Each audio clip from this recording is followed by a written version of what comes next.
aplauso para él.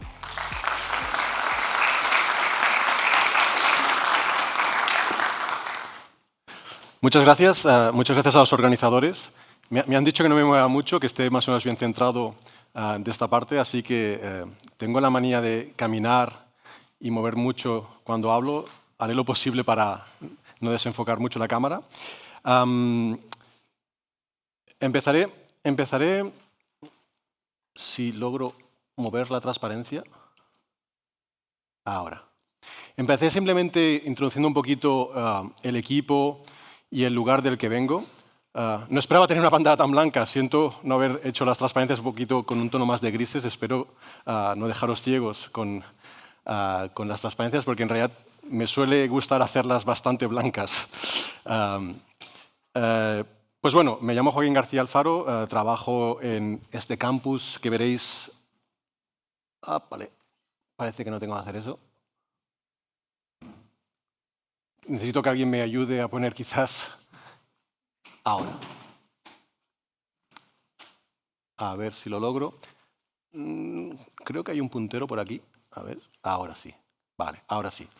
Estamos en este campus de la Universidad Paris-Saclay, que está al sur de París, y trato de dar un poquito una referencia a las diferentes instituciones que veréis en la página, porque somos una escuela de ingeniería, como digo, situados en este campus del sur de París, y llamamos el nombre de Instituto Politécnico de París, que en realidad es un conjunto de 6 escuelas de ingeniería, una escuela de ingeniería más enfocada a física, otra más enfocada a ingeniería mecánica, puentes y caminos, matemática aplicada, y aquí al final estoy yo, que es la parte de telecomunicaciones.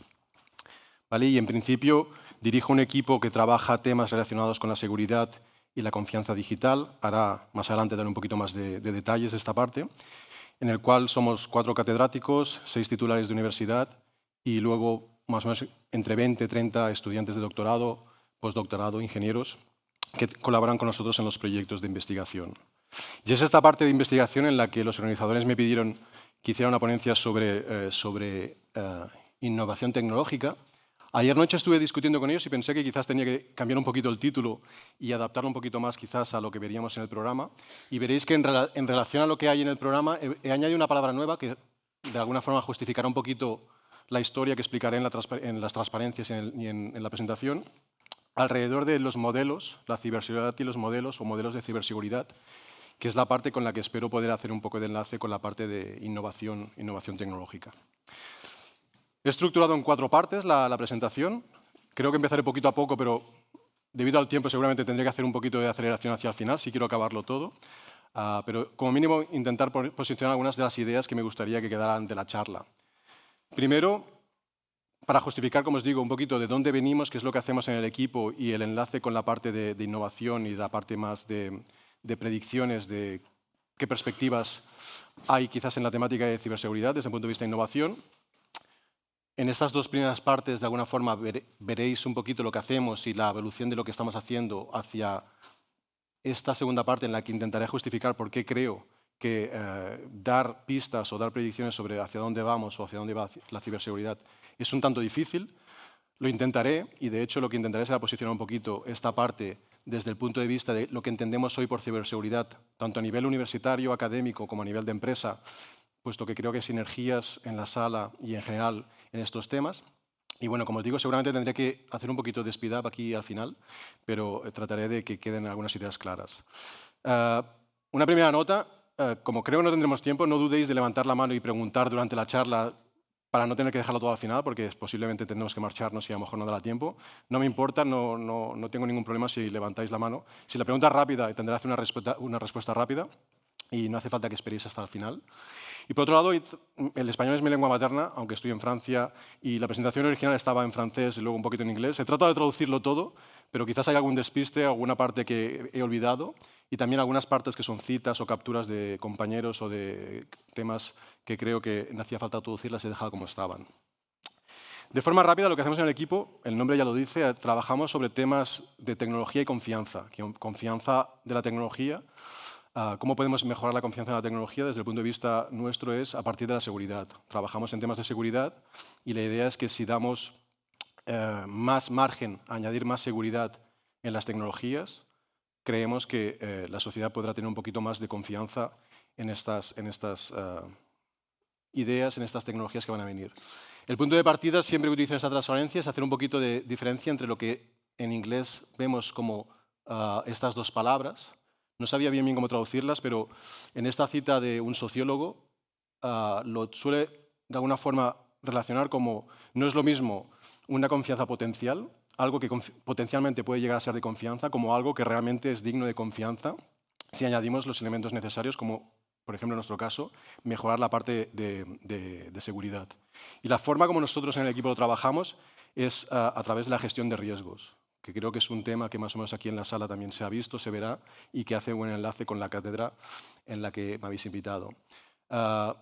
Utilizamos este framework del NIST, ¿vale? Gestión de riesgos en ciberseguridad, es un framework bastante conocido. La última actualización es del 2024, esta versión 2. Y en este framework pues, tenemos algunas ideas, algunas palabras claves en ciberseguridad. Todo empieza con la gobernanza, definir políticas de seguridad, definir un poquito en el sistema lo que es bueno, lo que es malo, lo que se puede hacer, lo que no se puede hacer, identificar los recursos que hay que proteger, y luego pasamos a 3 fases tradicionales en este tipo de temáticas, que es la protección, la detección y luego la recuperación, la respuesta a incidentes, ¿vale? Y estos son más o menos las 3 líneas o los 3 aspectos que más o menos trabajamos en nuestro equipo y que llevamos trabajando desde hace unos años en relación a, como decía antes, mejorar la confianza que tenemos hacia los sistemas, hacia la tecnología en general, siempre y cuando podamos demostrar que tomamos en serio esta parte de gestión de riesgo y poner los mecanismos necesarios para proteger, detectar y responder, ¿vale? En el último sexenio he puesto un poquito aquí algunos ejemplos de lo que hemos estado haciendo en estas tres líneas, en estos 3 aspectos, para que tengáis un poquito una idea de dónde venimos y el tipo de cosas que hacemos. De forma natural, cuando hablamos de protección, hablamos muchas veces de métodos de control de acceso, de criptografía, de protocolos criptográficos, y esta es una parte que hemos estado trabajando, que nuestros estudiantes de doctorado, que nuestros estudiantes de postdoctorado y demás trabajan. Una primera línea que hemos estado trabajando desde hace tiempo es la derivación de implementaciones criptográficas. Tenemos protocolos, tenemos criptografía, pero no necesariamente siempre la implementación corresponde a las expectativas de un protocolo. Y en este caso, por ejemplo, trabajamos en temas de hacer inferencia de un protocolo, por ejemplo, un servidor web, que sabemos que implementa un protocolo como TLS, saber si está bien implementado, quizás la especificación del protocolo es correcta, pero la implementación no lo es, y tratar de alguna forma de ver cómo podemos mejorarlo y encontrar vulnerabilidades. También hemos estado trabajando en temas de criptomonedas, de protección descentralizada, la moda de las blockchains y las criptomonedas.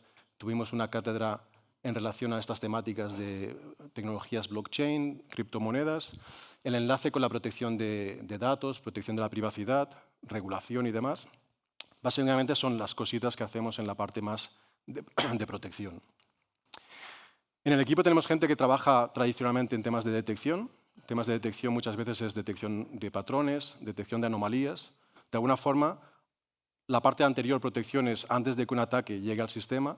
La parte de detección es suponiendo que el ataque ya está en el sistema, qué podemos hacer para identificarlo, ver de alguna forma a qué corresponde y de alguna forma cómo podríamos anticipar para responder. Cosas que hemos estado haciendo aquí, trabajamos en temas de teoría de juegos. Aquí en la seguridad es fácil pensar que muchas veces es un juego entre un atacante y un defensor. Trabajamos en temas de detección de ataques, detección de intrusos. Y bueno, en este último sexenio ha sido la explosión de temas de IA, y son temas tradicionales en detección de patrones, en detección de anomalías, pero digamos que en esta parte de estos últimos años ha habido bastante movimiento en estas temáticas. Y una cosa que hemos hecho en el sexenio que es interesante es la creación de un dataset de tráfico de Internet of Things, de tráfico de objetos comunicados, de alguna forma financiado con diferentes proyectos europeos. Uno de ellos es Varioté, con diferentes miembros del consorcio, generando este tipo de datasets y dándolos en Open Data a la comunidad para la utilización en proyectos de detección. Y en la tercera línea, temas de resiliencia de la tecnología. Aquí muchos de los escenarios en los que trabajamos son cosas relacionadas con infraestructuras críticas, industria, hospitales, sistemas de aviación. en los cuales la parte física, la parte de alguna forma de lo que es el sistema antes de conectarlo a Internet o a protocolos de Internet, ya tradicionalmente lleva toda una serie de componentes de resiliencia, pero hacer el enlace entre esta parte física y esta parte ciber y pasar a hablar de una ciberresiliencia también son temas bastante, de alguna forma, a nivel de investigación de moda, de forma que una evolución de la parte de detección hacia recuperación y respuesta ha ido por estas líneas. Aquí, por ejemplo, también hemos estado trabajando en este tipo de infraestructuras críticas con una cátedra que trata de estas temáticas, ¿vale? Y esto de forma rápida simplemente es para que veáis un poquito qué es lo que hacemos en el equipo. Tanto yo como la gente que está conmigo en el equipo tenemos más o menos estos tres aspectos. La pregunta que me pusieron los organizadores era, vale, y en base a esta experiencia, ¿qué tipo de predicciones o qué tipo de ideas crees que hay para poder innovar en alguno de estos campos de la ciberseguridad? Y empiezo con una declaración de intenciones de decir las predicciones siempre son difíciles y en el caso de la ciberseguridad, además, muy a menudo son muy pesimistas. Y empiezo, por ejemplo, con una cosa que no lo digo yo, sino lo dice una persona bastante conocida, una frase de un señor que recibió un premio Turing en el año 2000 por la concepción de un criptosistema que realmente fue muy innovador y que de alguna forma ha cambiado las cosas, que es RSA. Y no lo he puesto todo, en realidad habrían unas 15, 16 predicciones, pero todas ellas, para que veáis un poquito por dónde van, son bastante pesimistas, ¿vale? Desde la ciberseguridad es terrible y empeorará, el Internet de las cosas será un desastre, la mayoría ya no espera que realmente pongamos seguridad en los sistemas, ya es una guerra perdida. Podríamos seguir, pero más o menos para que os hagáis una idea de qué tipo de pesimismo hay en la temática. Otras frases de otras personas alrededor de este tipo de ideas, por ejemplo, he tomado esta de Cormac Herley de Microsoft, que también de alguna forma dice la seguridad en realidad nunca podrá ser a prueba de balas, a no ser que nos desconectemos, nos cubramos en cemento y nos enterremos bajo tierra, siempre habrá alguna posibilidad de encontrar alguna vulnerabilidad y de atacarnos. Aún así, he intentado de alguna forma ponerme en la parte positiva y en relación a las cosas que os he enseñado que hacemos en el equipo, claramente estas dos partes de aquí, la forma como, al menos la evolución de nuestras actividades, muestra que si bien la parte de protección es algo bastante sólido, bastante bien trabajado, es una técnica, tanto la criptografía como el control de acceso, los modelos, las políticas, muy trabajadas desde los años 70, pues los años 70 más o menos por pensar en el momento en que empieza la criptografía de clave pública, la criptografía asimétrica, este tipo de protocolos que habla Shamir, de alguna forma bastante sólidos y maduros, a cosas más de del año 2000, este periodo 2000-2025, ha habido bastante movimiento, se hacen bastantes cosas en lo que es la parte de detección, que os enseñaba antes con los datasets, la inteligencia artificial y demás. Y mi predicción es que creo que habrán bastantes cosas en esta parte de recuperación, de resiliencia, ciberresiliencia, o por lo menos son las perspectivas de trabajo que tenemos en el equipo y en las que creemos que hay cosas interesantes a hacer. Aún así, he intentado justificar un poquito por qué puedo estar equivocado y por qué, de alguna forma, innovar en seguridad y en ciberseguridad en especial es una tarea bastante difícil. He tomado algunas ideas de un compañero que trabaja estos temas y que no lo presenta de esta forma, pero más o menos las ideas son parecidas, que explica por qué la ciberseguridad es un campo difícil de explicar a los alumnos o por qué los alumnos tienen dificultades a veces a entender o hacer enlace con según qué aspectos teóricos de la ciberseguridad. El primero de ellos es como decía antes, esta asimetría entre lo que es el atacante y el defensor. Esta misma frase supongo la habréis visto muchas veces, decir el atacante solo tiene que encontrar un hueco, mientras que el defensor tiene que defenderlo todo. ¿Vale? De alguna forma creo que explica bien esta dualidad entre el defensor y el atacante, el hecho de que son atacantes inteligentes, o por lo menos es lo que tenemos que de alguna forma anticipar, atacantes inteligentes que saben adaptarse, que hacen que la superficie de ataque siempre vaya en expansión y que en realidad el tipo de tecnologías que queremos mejorar y que de alguna forma intentamos añadir seguridad, fueron concebidas muchas veces sin que la seguridad fuera algo en lo que los diseñadores habían visto como una parte prioritaria del sistema. Por otro lado, lo típico se suele decir el problema del factor humano. Aquí el factor humano lo podemos ver desde diferentes dimensiones. La primera dimensión que yo veo siempre es estamos totalmente hiperconectados. O sea, todo el mundo todo el día utilizando teléfonos móviles, internet y demás. Es difícil poder protegernos cuando estamos tan hiperconectados y la velocidad tecnológica además no ayuda. La complejidad para el ser humano de gestionar secretos es un problema. Lo veremos un poquito luego más a la parte final de la presentación. Y el hecho de que estamos hablando de usuarios bastante inexpertos, y por inexpertos no digo inexpertos respecto a la tecnología, sino que antiguamente, nuevamente, los ingenieros o las personas que diseñaban los sistemas eran los que acaban siendo los usuarios. Ahora ya no es así. Nuevamente, somos usuarios de sistemas que no hemos diseñado o que realmente no conocemos. Y luego hay un montón de obstáculos adicionales difíciles de predecir. Uno de ellos son las modas. Ponemos más recursos a veces en según qué productos porque, no sé, ahora está de moda la IA y todo el mundo trabaja en IA porque hay financiación en IA. Los gobiernos muchas veces no ponen las tareas fáciles. Hay problemas como, por ejemplo, el lawful interception de protocolos, que veremos luego un poquito más adelante. Las guerras contra la criptografía en general, de poder, de alguna forma, añadir siempre una puerta trasera para poder justificar que si la policía o los investigadores necesitan descifrar algunos mensajes, podrán hacerlo. Y luego, ataques recurrentes que siguen volviendo una vez tras otra desde hace años. Aquí quería parar un poquito y ver qué tipo de ataques recurrentes solemos encontrar nuevamente desde los años 60, 70, 80, 90. He tomado también esto, algunas de las citas las pongo en inglés porque las he tomado de alguna página, pero en general el problema del malware está ahí desde hace años, desde los inicios. Uso malintencionado de un servicio, añadir un enlace o un adjunto en un correo y esperar a que alguien lo pulse es algo que sucede desde hace años, pero sigue sucediendo. Esta frase de la tecnología es neutra, podemos usarla o abusar de ella, es cierta desde hace muchos años y las cosas no cambian. Aquí, por ejemplo, en esta referencia, de alguna forma, años 90, pero también luego años 2000 y demás, tenemos en este libro explicación de lo que son los virus polimórficos, el uso de la criptografía de clave simétrica para hacer este tipo de código, el uso del ransomware, explicado desde el año 90, pero en expansión en estos últimos años, la creación de bots y demás. Siempre volvemos a este tipo de problemas con el malware. Problemas de interceptación de tráfico. El problema del man in the middle lo vemos siempre. Aquí pensamos un usuario interceptando una transacción a dos bandas, un usuario A, un usuario B, que está trabajando y mandando mensajes en un canal no protegido. Tenemos una forma de encontrar y de descifrar el tráfico. Esto sigue siendo cierto. Por ejemplo, lo que comentaba antes de interceptación legítima de tráfico. En cualquier protocolo, esto que veis aquí sería lo que de alguna forma pensamos que está pasando por la red, todo cifrado, con un protocolo como TLS, SSH o lo que fuera, cuando en realidad, si alguien ha participado en la generación y en la distribución de claves, podrá estar viéndolo todo en abierto. Y esto es algo que sucede porque de forma expresa se generan y se definen los protocolos para que esto suceda, para que esto sea así, lo cual sigue siendo siempre un problema.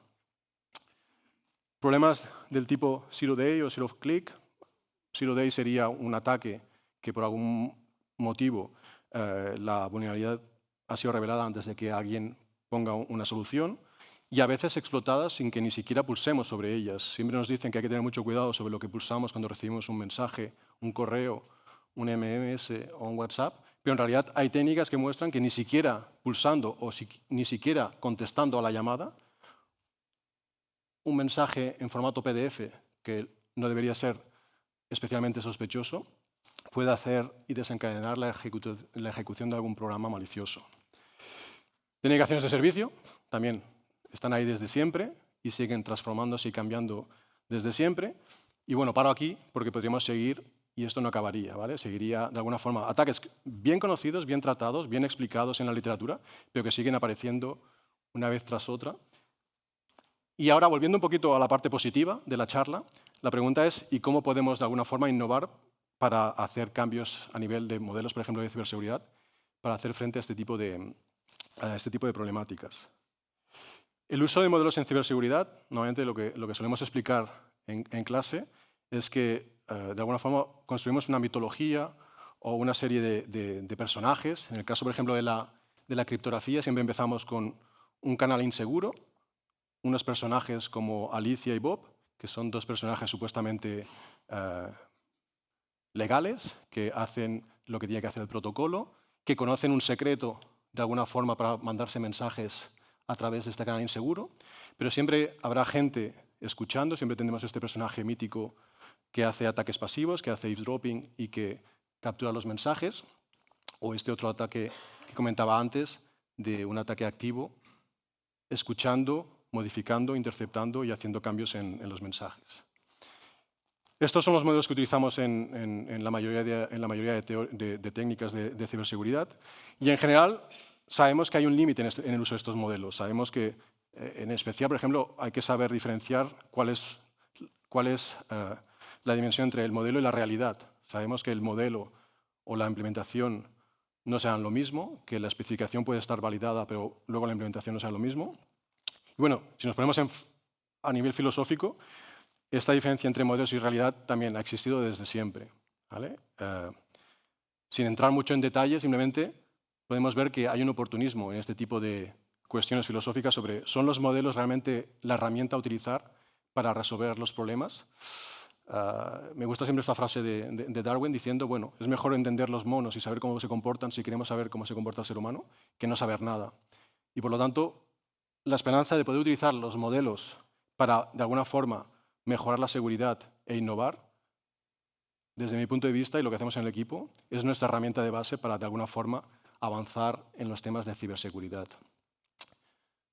Traduciendo todo esto al mundo de la ciberseguridad, pues bueno, sabiendo que el modelo y la realidad no siempre es lo mismo y que los modelos pueden ser muy limitados y que lo que hacemos a nivel pequeña escala en un laboratorio o en un equipo quizás no acabará adaptándose 100% al mundo real o a la realidad, y sabiendo que los modelos no siempre se adaptan de manera perfecta a los sistemas complejos. Los sistemas que utilizamos hoy en día sabemos que quizás no pueden ser descritos con todos los parámetros que necesitaríamos para describir lo que es Internet, lo que es el Internet de las cosas, lo que es esta hiperconectividad que tenemos con los teléfonos móviles y demás, que sabemos que cuantos más parámetros pongamos, más difícil será sacar conclusiones y resolver los problemas, o cuantos menos parámetros pongamos o cuantos más parámetros eliminemos, más fácil será resolver el problema, pero quizás luego, en la realidad, lo que propongamos no funcionará al 100% bien.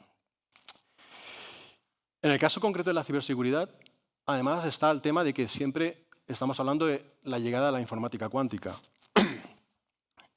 Y la informática cuántica, de alguna forma, ya ha creado nuevas disciplinas. En el caso de la ciberseguridad, por ejemplo, lleva la creación de la criptografía postcuántica, que tiene la palabra cuántica, pero en realidad no tiene nada de cuántico. La criptografía postcuántica es anticipar la llegada de un ordenador cuántico para poder hacer, de alguna forma, criptosistemas que no sean amenazados con un ordenador cuántico.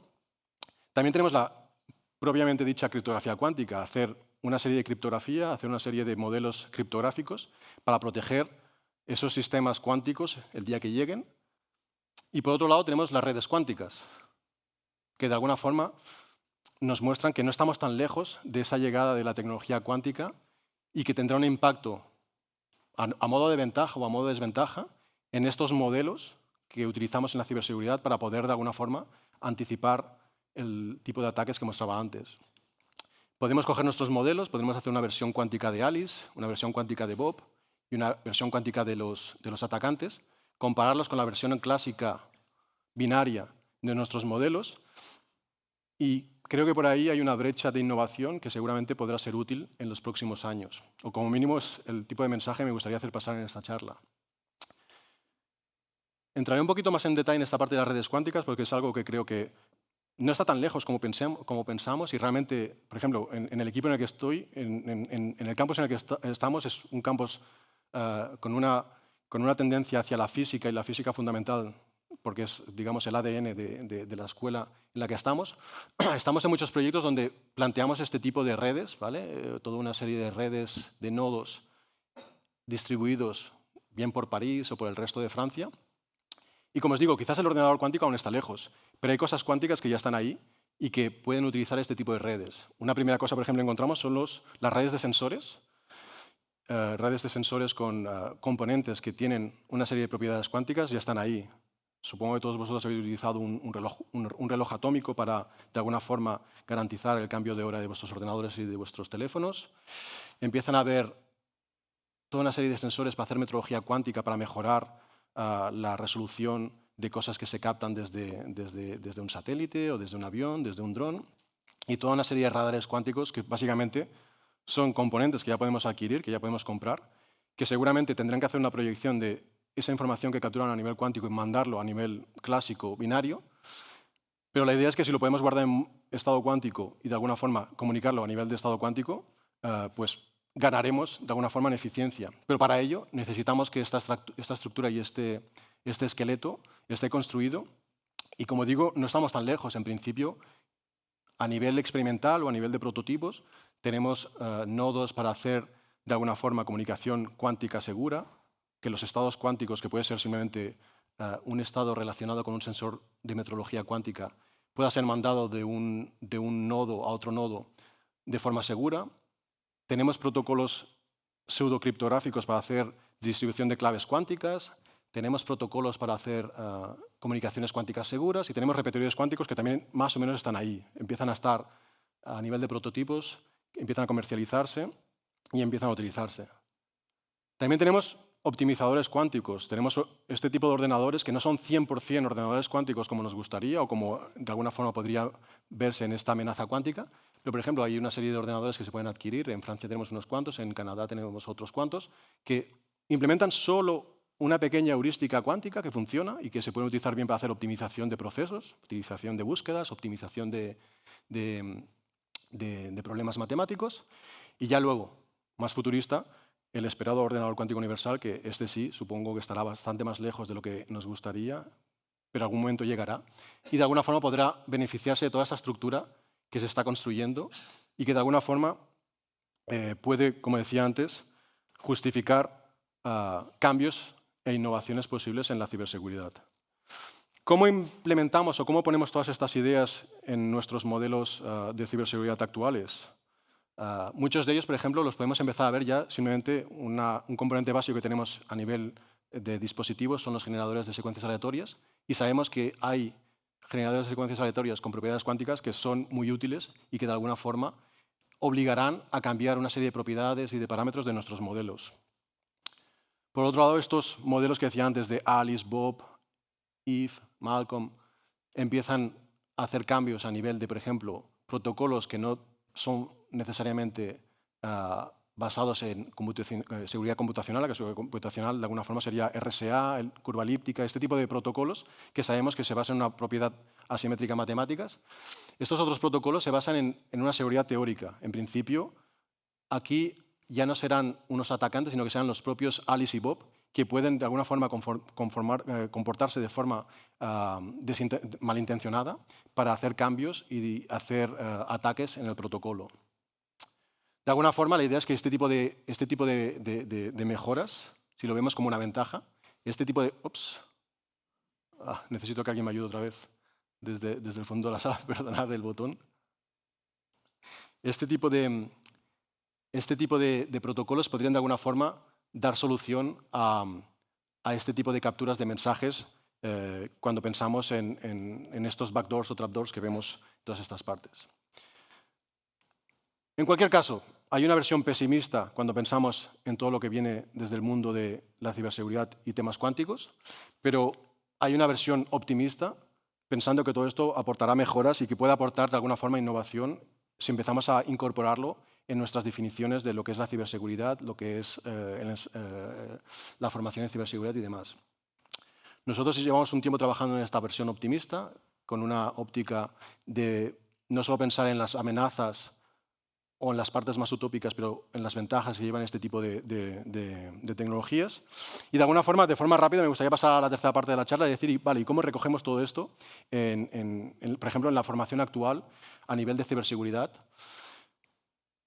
Signifique lo que signifique la definición ciberseguridad, que soy consciente que quizás no significa lo mismo cuando venimos desde una visión universitaria. Quizás lo primero que nos viene a la cabeza cuando hablamos de ciberseguridad es la criptografía, lo cual no tiene por qué ser exactamente lo mismo que viene a la cabeza cuando a nivel de empresa pensamos en ciberseguridad. Aquí pensamos más en técnicas de pentesting, más en temas de hacking ético y demás. Pero bueno, mi idea es que este tipo de tecnologías necesitan estar en la formación en ambos campos y que de alguna forma esta sinergia universitaria-empresa a nivel de formación, creo que de alguna forma está empezando ya a evolucionar y poder poner todas estas ideas en la formación, tanto a nivel de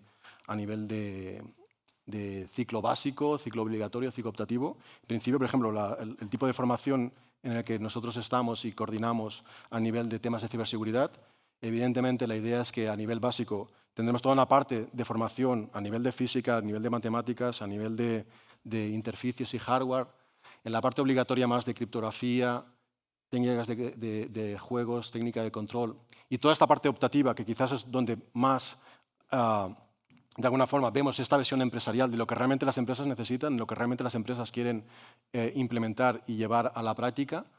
Si, de alguna forma, ponemos todo este puzzle de ideas y de elementos necesarios a nivel de ciberseguridad para poder innovar en este tipo de mejoras, teniendo en cuenta esta mejora a nivel de tecnologías, por ejemplo, cuánticas. Ahora la pregunta que tendría que hacer es qué piensan los estudiantes o qué piensan nuestros estudiantes sobre estos temas, lo cual es difícil, me quedan solo 10 minutos y no creo que me diese tiempo a hacer esto. Pero cuando me contactaron para dar esta charla tuve la suerte que vi que en el número de verano de esta revista, que es una revista enfocada a estudiantes no forzosamente de ciberseguridad, pero es una revista editada, publicada y gestionada por estudiantes, precisamente había un número especial este verano sobre el futuro de la ciberseguridad. Y estos son algunos de los temas que podríais ver en la tabla de materias de este número especial. Yo os digo, creo que es de julio o de agosto de 2025. Y evidentemente no me daría tiempo de hablar de todos estos temas enfocados sobre todo en IA, healthcare, infraestructuras críticas y demás, pero he escogido un tema en el cual creo que más o menos podríamos dar esta visión optimista y el enlace con los temas que hablaba antes. Por ejemplo, nos fijamos en esta entrada donde tomaba un ejemplo muy sencillo de un problema clásico en ciberseguridad, que es cómo gestionamos las contraseñas o cómo gestionamos como seres humanos los passwords. ¿Qué nos dicen los modelos sobre cómo hay que gestionar las contraseñas? Muchas veces nos dicen cosas que seguramente serán necesarias, pero que sabemos que muchas veces no son posibles. ¿Vale? Hacer una contraseña de más de 8 caracteres, con mayúsculas, con minúsculas, con símbolos. Que la cambiemos en cada cuenta que tenemos, que la cambiemos cada 90 días, que no la repitamos. Sabemos que son cosas que a la práctica quizás son necesarias. Nuestros modelos nos dicen que esta diferencia entre modelo y realidad nos dicen que es necesaria, pero sabemos que yo no lo hago, vosotros no lo hacéis, prácticamente nadie lo hace, a no ser que utilicemos un gestor de contraseñas, lo cual también lleva sus problemas y sus límites. Pero bueno, en este número había una versión de cómo hacer un gestor de contraseñas en Python. Pensé que quizás era demasiado simple para implementar las ideas en este gestor de Python, pero volviendo de nuevo a esta pregunta inicial o esta reflexión inicial de que la ciberseguridad es terrible y empeorará y que innovar en ciberseguridad es difícil, intentaba acabar la presentación con algo un poco positivo y que algo quede como que estamos yendo hacia la buena dirección. Y he tratado de ver cómo podríamos mejorar ese gestor de contraseñas que hablaba antes con una idea recurrente, clásica, para un problema súper antiguo, que es la gestión de contraseñas. Y que creo que es una línea que va por el buen camino y que seguramente será algo que en los próximos años veremos y que de alguna forma podría enlazar en esas 3 líneas que daba de protección, detección y reacción. Y es que vemos cómo estas ideas de utilizar pruebas de conocimiento nulo en criptografía se utilizan mucho, en técnicas de blockchain se utilizan mucho, en protocolos como Bitcoin se siguen utilizando, y son fáciles de entender y de alguna forma podrían dar una respuesta a cómo mejorar estos modelos de ciberseguridad. Por ejemplo, pensando en un usuario Alice y un usuario Bob que aquí trabajan para de alguna forma probar y verificar que uno de los 2 usuarios conoce un secreto. Es una solución que existe desde los años 80, el primer sistema o los primeros artículos sobre estos temas están ahí desde hace bastantes años, pero ahora empiezan a salir otra vez un poquito en boga de todo el mundo para solucionar este tipo de problemas de gestión de secretos, gestión de contraseñas. Y, por ejemplo, he tratado de retomar este artículo un tanto antiguo, pero poniéndolo un poquito con las ideas que mostraba antes en la metodología de Alice y Bob que os enseñaba antes, para que vieseis un poquito cómo debería funcionar este tipo de ideas, de pruebas de conocimiento nulo para la gestión de secretos. Y de forma muy sencilla, ¿cómo funciona este tipo de protocolos? Aquí ya no será Alice y Bob, que son, digamos, usuarios legítimos confiando en lo que dice uno o lo que dice el otro, sino que de alguna forma uno pondrá una serie de retos y el otro tendrá que de alguna forma resolver esos retos para demostrar, por ejemplo, que conoce un secreto. ¿Cuál sería el secreto aquí? Por ejemplo, demostrar que puede entrar por un camino por un camino C o por un camino D. El reto será preguntarle a Alice que pase por un camino, sabiendo que si no tiene las llaves o no conoce el secreto no podrá salir por la otra parte del camino, pero si Alice lleva las llaves y puede abrir la puerta, de alguna forma conoce el secreto sin revelar exactamente cuál es ese secreto, y además repetimos este proceso n veces y siempre acaba saliendo por el camino por el que no ha entrado, al final Bob acabará convenciéndose de que realmente Alice conocía el secreto y tenía los elementos necesarios para el secreto. Es un área interesante, posiblemente los gestores de contraseñas podrían utilizar este tipo de ideas y además lo bueno, para acabar bien la charla de forma positiva, existen dos sabores. Existe en la versión clásica y existe en la versión cuántica. No daré muchos más detalles de cómo funcionaría esta versión cuántica, pero para los estudiantes que quieran hacer este tipo de pruebas, hay bastantes plataformas en las que podríamos pensar en cómo programar este tipo de protocolos en un lenguaje próximo a vosotros. Se puede programar en Python con una serie de librerías que podéis correr en simuladores de IBM o de Amazon o de estos ordenadores que optimizan y que son de alguna forma optimizadores cuánticos. Y podríais de alguna forma ver cómo se construyen este tipo de programas a nivel de circuitos, de transformaciones de mensajes y hacer pruebas para de alguna forma identificar o autenticar los nodos con este tipo de ideas. He prometido que no pasaría más de 40 minutos, o sea que creo que estoy llegando al final. Me quedan solo 8 minutos para acabar, pero creo que mejor dejarlo aquí y dejar un poquito de tiempo por si tenéis preguntas sobre alguna de estas partes. Solo para concluir, la idea es que creo que la ciberseguridad es una disciplina que conlleva una serie de dificultades para lo que es la innovación, pero que hay margen y que hay bastantes opciones de poder incorporar nuevas ideas, sobre todo si lo construimos a nivel de modelos, que pueden ser buenos para mejorar la confianza que hacemos en la tecnología en general en la sociedad. En nuestro caso concreto, como os decía al principio, estamos por esta línea de mejorar en la parte de detección y recuperación, en el cual algunas de estas ideas que os mostraba están ahí y de alguna forma nuestros artículos, si los miráis, veréis que van por estas vías. De forma concreta, a nivel de protección, seguimos trabajando en, como daba en esta charla, protocolos criptográficos, en especial aquellos que sean respetuosos de regulación europea, privacidad y este tipo de cosas. Nos interesa hacer la inferencia y verificación de propiedades en este tipo de protocolos, ver si realmente son correctos o no son correctos. La parte de detección, seguimos trabajando en temas de datasets, verificar que los datasets sean de calidad, cuál es la sinergia entre la utilización de IA para generar estos datasets, modelos, métricas, modelos de causalidad para utilizarlos. Y sobre todo en esta parte de respuesta y recuperación es donde de alguna forma nos interesan estos temas relacionados a la llegada del Quantum Day, que como os decía antes, creo que no está tan lejos, que pueden empezar a trabajarse ya a nivel de protocolos postcuánticos o 100% cuánticos a nivel de criptografía, siempre y cuando tengamos en nuestros modelos la incorporación de adversarios y defensores que utilicen este tipo de recursos cuánticos. Y en principio esto es todo. Me quedan 6 minutitos si queréis alguna pregunta rápida. Si no, lo haremos en el café o en la charla de esta tarde. Muchas gracias.